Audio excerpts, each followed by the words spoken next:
नमस्कार दोस्तों, DD react के एक और रिएक्शन वीडियो में आप सभी का स्वागत है। और आज जो वीडियो मैं आप लोगों के साथ देखने वाला हूं और जिस वीडियो पर मैं रिएक्ट करने जा रहा हूं वो वीडियो बड़ा खास होने वाला है, इसलिए आखिर तक देखिएगा।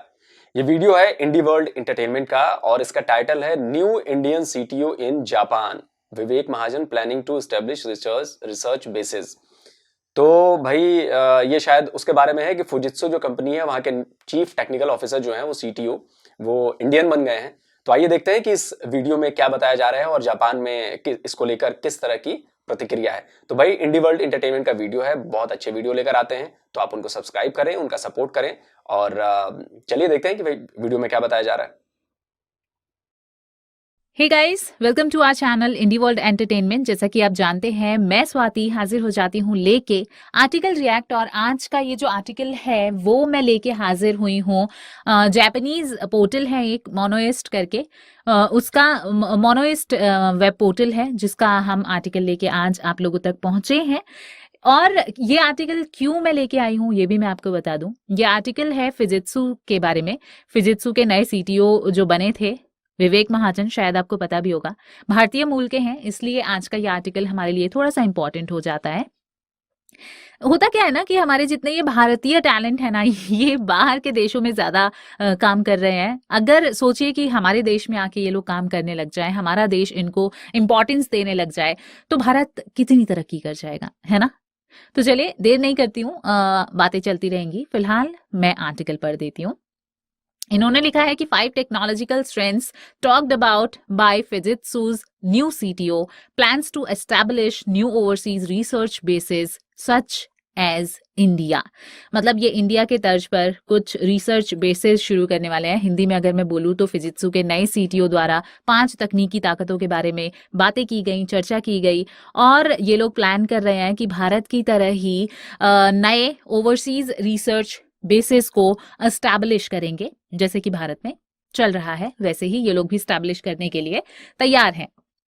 आगे इन्होंने लिखा है, हिंदी में मैं आपको पढ़ के बताती हूँ क्या इन्होंने लिखा है। इन्होंने लिखा है कि अभी हाल ही में फिजित्सु ने श्री विवेक महाजन द्वारा एक टेक्नोलॉजी स्ट्रेटेजी ब्रीफिंग सेशन आयोजित किया था, जो कि अभी जुलाई में ही फिजित्सु के नए चीफ टेक्नोलॉजिकल ऑफिसर यानी कि सीटीओ बने हैं, उनके द्वारा ये जो टेक्नोलॉजिकल स्ट्रेटेजी ब्रीफिंग सेशन था वो ऑर्गेनाइज किया गया था। आगे इन्होंने लिखा है, उन्होंने भविष्य में प्रयासों को मजबूत करने के लिए 5 टेक्नोलॉजिकल फोकस एरियाज की शुरुआत की है, और इसके साथ ही भारत और इजराइल में नए रिसर्च सेंटर्स को खोलने के लिए भी इन्होंने योजनाओं को मेंशन किया है। अपनी जो ये इन्होंने ब्रीफिंग दी थी उसमें इन्होंने ये कहा कि हम नए रिसर्च सेंटर्स भी इंडिया और इजराइल में खोलने की प्लानिंग कर रहे हैं। साथ ही साथ मैं आपको बताऊं, हालांकि आगे ये क्या लिखते हैं, इन्होंने लिखा है कि हालांकि मिस्टर महाजन भारत से हैं, लेकिन उन्हें ऑरेकल जापान और आईबीएम जापान जैसी जापानीज आईटी कंपनियों में एक्टिव होने के लिए जाना जाता है। यानी कि इन्होंने इनको बोला है कि महाजन जो है वो भारतीय हैं, लेकिन अगर हम इनकी बात करें तो ये ऑरेकल जापान में काम कर चुके हैं और आईबीएम जापान जैसी आईटी कंपनीज में काम कर चुके हैं, और उसके लिए ये जाने जाते हैं। इन्होंने आगे लिखा है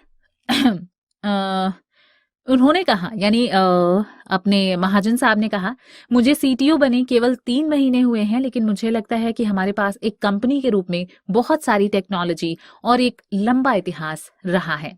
उन्होंने कहा, विशेष रूप से भविष्य के अपने एफर्ट्स को मजबूत करने यानी स्ट्रेंथन करने के लिए प्रायोरिटी एरियाज जो रहेंगे वो हैं कंप्यूटिंग एरियाज, जिसमें super computers, HPC, high performance computing, quantum computers etcetera शामिल रहेंगे। इसके साथ ही नेटवर्क एरियाज को भी हम इंक्लूड करेंगे, जैसे कलेक्टेड डेटा और डेटाबेस को ट्रांसपोर्ट करने के लिए इंफ्रास्ट्रक्चर के रूप में ये लोग लेके आएंगे।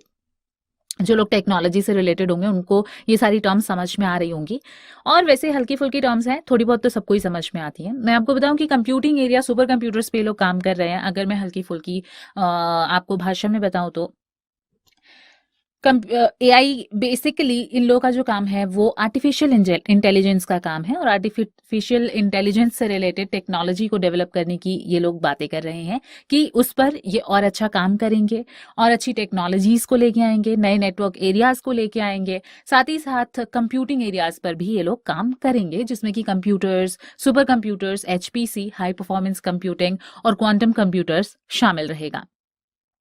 इसके बाद इन्होंने लिखा है कि ये जो जिसकी बात की इन्होंने, आर्टिफिशियल इंटेलिजेंस, जो 5 क्षेत्र रहेंगे आर्टिफिशियल इंटेलिजेंस से रिलेटेड, वो रहेंगे बिजनेस डिसीजंस को सपोर्ट करने वाले। इसमें रहेगा डेटा एंड सिक्योरिटी एरिया, जो कि डेटा सिक्योरिटी को एनहांस करता है, और कन्वर्जिंग एरिया रहेगा, जो कि डिजिटल टेक्नोलॉजीज, ह्यूमैनिटीज और सोशल साइंस को कंबाइन करके बनता है। आगे इन्होंने लिखा है कि फॉर एग्जांपल अगर हम बात करें तो कंप्यूटिंग फील्ड में फिजित्सु के पास क्वांटम कंप्यूटर और डिजिटल एनालिंग के क्षेत्र में बड़ी संख्या में टेक्नोलॉजिकल असेट्स मौजूद हैं, जिसमें टॉमिटेक भी शामिल है। इसको इन्होंने आगे लिखा है कि जिसको संयुक्त रूप से यानी कि जॉइंट वेंचर के रूप में रेकिन के साथ डेवलप किया जा रहा है। महाजन ने आगे कहा है कि उनका लक्ष्य जो है वो सर्विस फॉर्मेट के रूप में सुपर कंप्यूटर, एचपीसी और क्वांटम कंप्यूटर के लिए हार्डवेयर और सॉफ्टवेयर के साथ ही टोटल सॉल्यूशंस प्रोवाइड करके कस्टमर के जो इश्यूज हैं उसको रिजॉल्व करना रहेगा, सॉल्व करना रहेगा।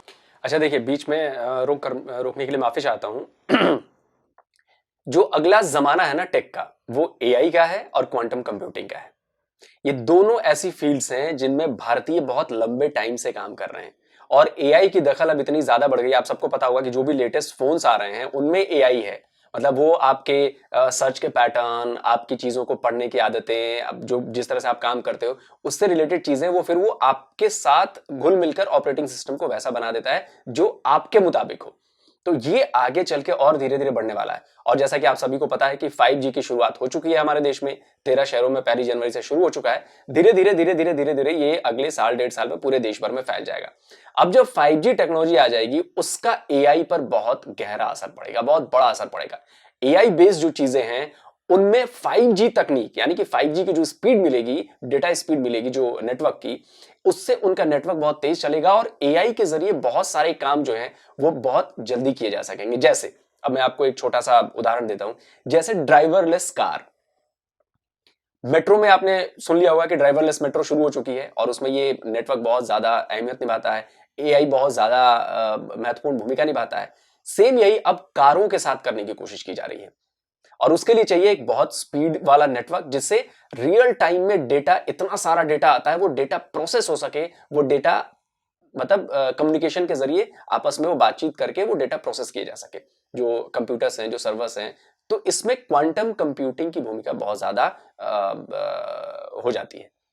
तो 5G, क्वांटम कंप्यूटिंग और एआई, ये तीनों जो हैं वो अगला भविष्य है टेक्नोलॉजी का, और भारतीय इसमें बहुत तेज हैं।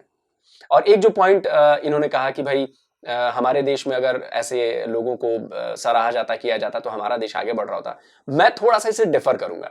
आप इसको ऐसे समझिए कि भारत में जो लोग हैं वो भी बहुत अच्छा काम कर रहे हैं, और जो भारत के बाहर जो दूसरी विदेशी कंपनियां हैं, बड़ी कंपनियां हैं, वहां पर भी भारत के लोगों का कब्जा होता जा रहा है। तो एक तरह से ये दोनों तरफ से फायदा हो रहा है ना, कि भारत के अंदर से भी हमें अच्छे लोग मिल रहे हैं, वो अच्छा काम कर रहे हैं, और भारत के बाहर जो विदेशी कंपनियां हैं वहां भी भारतीय लोग बैठे हुए हैं। तो आप सोचिए कि ये कॉम्बिनेशन कितना शानदार है। इसलिए मेरे लिहाज से तो भाई भारत के लोग अगर बाहर जाकर दूसरी विदेशी कंपनियों पर में काम करते हैं, बड़े ओहदों पर पहुंचते हैं, तो ये भारत के लिए बहुत ज्यादा फायदेमंद है। और इसका मतलब ज्वलंत उदाहरण है गूगल, माइक्रोसॉफ्ट। ये ज्वलंत उदाहरण है। देखिए गूगल कितना काम कर रहा है हमारे यहाँ, माइक्रोसॉफ्ट भी कितना ज्यादा काम कर रहा है, और ये सिर्फ इसलिए है क्योंकि वहां पर भारतीय बैठे हुए हैं। तो ये बहुत अच्छी बात है। तो चलिए आगे देखते हैं क्या है वीडियो में। उनका बेसिक मोटो यही रहेगा। इसके अलावा एआई फील्ड में टेक्निकल स्ट्रेंथ्स के रिगार्डिंग हमने कई फील्ड्स को कवर किया है, जैसे behaviour recognition AI, discovery of AI casualties यानी एक्सप्लेनेबल एआई, और large scale simulation using AI, इस पर भी ये लोग काम कर रहे हैं। फिजित्सु के पास वर्ल्ड जिम्नास्टिक फेडरेशन द्वारा बिहेवियर रिकॉग्निशन एआई और बड़े पैमाने पर सिमुलेशन के लिए real time tsunami inundation prediction technology द्वारा अपनाई गई है। यानी कि जिम्नास्टिक फेडरेशन जो है, वर्ल्ड जिम्नास्टिक फेडरेशन जो है, उन्होंने इनकी इंडेशन प्रेडिक्शन टेक्नोलॉजी को अपनाया है सुनामी के लिए, रियल टाइम सुनामी के लिए जो प्रेडिक्शन होती है उसको इनकी इनकी ये एक टेक्नोलॉजी है जिसको उन्होंने यूज किया है, ऐसा इन्होंने लिखा है। जिम्नास्टिक सपोर्ट सिस्टम विकसित करने का इनके पास एक ट्रैक रिकॉर्ड है, इन्होंने आगे लिखा है, जिस पर jointly international research institute of disaster science Tohoku विश्वविद्यालय भी काम कर रहा है। इनके साथ मिलकर शोध हो रहा है, इन्होंने आगे लिखा है। इसके बाद महाजन ने यह भी कहा कि वो सॉफ्टवेयर अनुसंधान एवं विकास प्रयासों में तेजी लाने के लिए भारत और इजराइल में नए अनुसंधान और विकास केंद्र यानी कि R&D centres, research and development centres स्थापित करेंगे, बनाएंगे। हम भारत और इजराइल में लोकल यूनिवर्सिटीज के सहयोग से, उनकी हेल्प से अनुसंधान और विकास यानी रिसर्च एंड डेवलपमेंट को बढ़ावा देने, प्रमोट करने की योजना बना रहे हैं, ऐसा इन्होंने आगे लिखा है। इन्होंने आगे लिखा है कि हमारा जो उद्देश्य है वो एक्सीलेंट ह्यूमन रिसोर्सेज को सिक्योर करना है और एआई, क्वांटम कंप्यूटर टेक्नोलॉजी और सिक्योरिटी टेक्नोलॉजी जैसी फील्ड में रिसर्च और डेवलपमेंट की ग्लोबल सिस्टम को मजबूत करना है, ऐसा इन्होंने लिखा है। सीटीओ के रूप में अपने भविष्य की भूमिका के बारे में मिस्टर महाजन से जब पूछा गया तो उन्होंने कहा कि मुझे लगता है कि न केवल जापान में बल्कि वैश्विक बाजार यानी कि ग्लोबल मार्केट में भी बिजनेस डेवलपमेंट करना मेरा उद्देश्य और मेरा मिशन है। यानी कि वो ऑल ओवर द वर्ल्ड में अपना बिजनेस डेवलप करने की जो है वो उद्देश्य लेके चल रहे हैं कि पूरे देश में हम इसको डेवलप करेंगे, एआई को डेवलप करेंगे, सिक्योरिटी टेक्नोलॉजी को डेवलप करेंगे और क्वांटम कंप्यूटर टेक्नोलॉजी को वो डेवलप करने की ख्वाहिश लेके चल रहे हैं। आगे इन्होंने लिखा है कि ये जो है हमारी जो टेक्नोलॉजी है, हमारा जो उद्देश्य है, फिजित्सु की टेक्नोलॉजी कैपेबिलिटीज पूरी दुनिया में मौजूद है और ये टॉप क्लास है, ऐसा इनका कहना है। अगर हम अपनी डिजिटल रणनीति स्ट्रेटेजी के साथ, डिजिटल रणनीति यानी स्ट्रेटेजी के साथ इसे अपने ग्राहकों को प्रोवाइड कर सकते हैं तो हम टॉप लाइन और बॉटम लाइन दोनों में ही अपना योगदान दे पाएंगे, कंट्रीब्यूट कर पाएंगे। हम एक ऐसी प्रणाली यानी सिस्टम तैयार करेंगे जो कंपनी के अंदर और बाहर दोनों ही जगह डिजिटल वर्ल्ड का समर्थन करती हैं, सपोर्ट करती हैं, ऐसा इनका कहना है।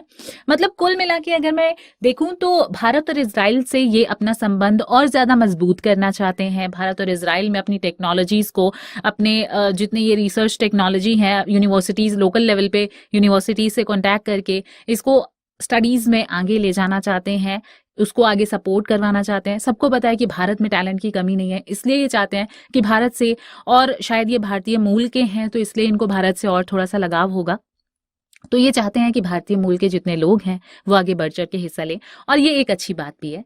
मुझे जहां तक इस आर्टिकल को पढ़ के इनकी व्यूज समझ में आई हैं वो यही रही हैं। आपको क्या लगता है हमें कमेंट सेक्शन में जरूर बताइएगा। साथ ही साथ वीडियोस को सपोर्ट करते रहिए, आर्टिकल्स को सपोर्ट करते रहिए। Thank you so much. Channel को सपोर्ट करते रहिए। Bye bye. तो दोस्तों वीडियो हो गया खत्म, तो भाई चैनल को सपोर्ट करिए और बहुत अच्छी खबरें लेकर आ रहे हैं। और मुझे तो यार बड़ी खुशी हुई है जानकर कि फुजित्सु कंपनी जो दुनिया की जानी मानी कंपनी है, बहुत बड़ी टेक कंपनी है, उसके सीटीओ विवेक महाजन इंडियन बन गए हैं। अच्छा देखिए, अब उनकी जो बातें हैं उससे आपको ये क्लियर हो गया कि वो भारत में रिसर्च सेंटर खोलना चाहते हैं और इजराइल में खोलना चाहते हैं। इजराइल टेक्नोलॉजी के मामले में बहुत आगे है और भारत बहुत तेजी से टेक्नोलॉजी के मामले में आगे बढ़ रहा है। भारत के पास बहुत अच्छे टैलेंट्स हैं। तो आप सोचिए कि अब यहां भी इजराइल को और भारत को करीब लाएगा जापान में बैठा एक भारतीय जो जापानी कंपनी का सीटीओ है। तो जो मैं पॉइंट कह रहा था ना कि विदेशी कंपनीज हैं, वहां पर अगर भारतीय बैठे हैं बड़े ओहदों पर तो वो भारत के लिए बहुत ज्यादा फायदेमंद हैं। और फुजित्सु में सीटीओ बने, उनकी बातों से साफ झलक रहा है कि वो भारत के लिए बहुत कुछ करना चाहते हैं।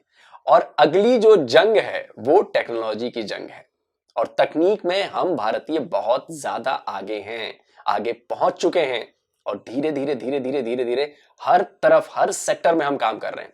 तो एआई, क्वांटम कंप्यूटर, 5G, आगे आने वाले और 6G, इन सब पे काम चल रहा है और इनका हम लोगों के रोजमर्रा की जिंदगी पर बहुत बड़ा असर पड़ता है। भाई आपके पास अब रियल टाइम मैप्स हैं, आप कहीं भी जा सकते हो, आपको पता याद रखने की जरूरत नहीं पड़ती। आप समझिए धीरे धीरे कितने सारे ऐप्स आ गए हैं, कितने सारे बिजनेस है, ये सब नेटवर्क का कमाल है, एआई का कमाल है। बड़े बड़े जो शॉपिंग एप्स हैं उन पे आप जाते हो, वो याद रखता है कि आपका टेस्ट क्या है, आप किस तरह की चीजें खरीदना पसंद करते हो, किस तरह किन ब्रांड्स को पहनना पसंद करते हो, तो वो आपके लिए उन चीजों में नई जो चीजें आती है वो आपको लिए सजेशंस में लेकर आता है। तो सोचिए धीरे धीरे आपकी जिंदगी में इनकी जरूरत बढ़ने वाली है। अब तो घर साफ करने वाले रोबोट आ गए हैं, उनमें एआई है, एक बार वो सेट कर दीजिए, वो अपने आप घर में देख लेते हैं कहां पे गंदगी है, कैसे है, वो जाके सफाई कर देते हैं। आप सोचिए, हम मेरे दोस्त हैं जो इसको यूज कर रहे हैं, आप सोचिए कितनी बड़ी, झाड़ू पोछा तक कर देते हैं यार। आप सोचिए कितनी बड़ी बात है, मैं देख कर आया अभी। तो आने वाले वक्त में और भी ये चीजें बढ़ने वाली हैं, तो मुझे लगता है कि बहुत अच्छी खबर है। और भारतीय ऐसे ही तरक्की करते रहें, दूसरी बड़ी बड़ी कंपनियों पे जाके बड़े ओहदों पर बैठे, भारत के लिए भी काम करें, उस कंपनी के लिए भी काम करें, जिस देश की वो कंपनी है उस देश के लिए भी काम करें। तो जल्दी हाजिर होता हूं एक और नए वीडियो के साथ। नमस्कार, जय हिंद।